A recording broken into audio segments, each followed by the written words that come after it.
In China, the official term is 和平崛起 or peaceful ascent. This month, an American media tracking company named the economic rise of China as the most read story of the decade, ahead of the Iraq War, the New York 9/11 attacks, and last year's financial meltdown. China has shown mixed feelings towards all the attention it's been getting.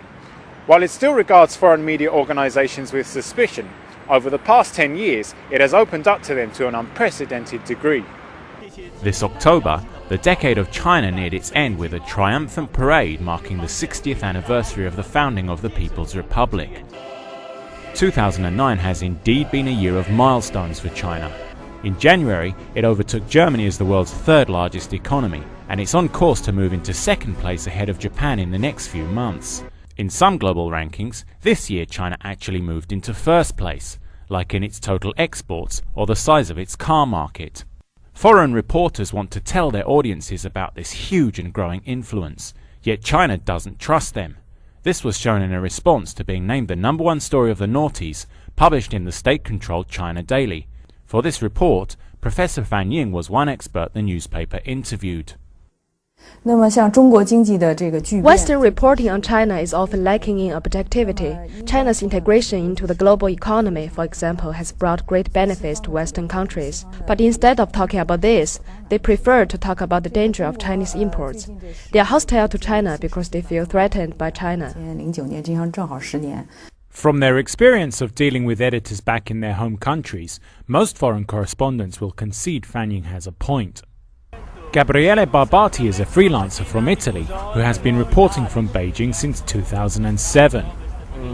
Despite they recognize how China is important, how much China is going to be important in the future, their attitude is still bad China is newsworthy, while good China is not newsworthy. I would like to see a more balanced report from China. So trying to put in the same story what is bad about China, because China has real problems, but at the same time what China is doing to solve these problems. While remaining suspicious, China is granting more access to foreign journalists. Before the Olympics, the government introduced new regulations allowing reporters to travel outside the capital anywhere in the country for the first time. A telling test of the new rule came with July's Xinjiang riots, which received a great deal of outside coverage. 10 years ago, we would not have been able to get the first base. We would not have been able to get on our flight, say from Beijing to Urumqi. The officials would have told us, no, you can't. And so to my pleasant surprise, we were able to go. I mean, it was not easy when we got there, but again, I think that was one good example of how reporting environment in China has changed. Of course, the new freedoms have limits.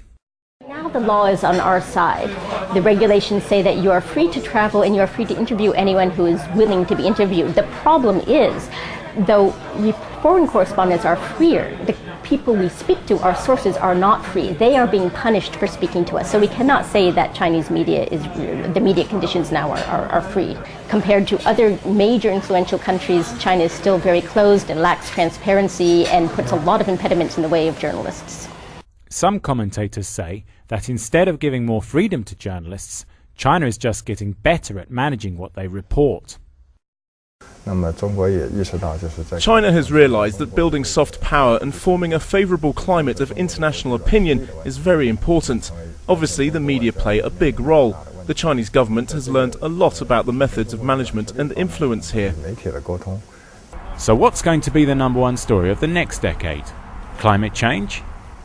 In the past decade, the big story has been the rising of China as an economic superpower. The next decade, the big story will be the rising of China as a political superpower, maybe getting more powerful than the United States, so the first country in the world. This will be the big story of the next decade. So one thing seems certain. China's growing power means it will remain a big story in international news. And in its dealings with the foreign media, the Chinese government will grow more determined and more practiced at spinning that news. Stephen Rebay, PressTV, Beijing, China.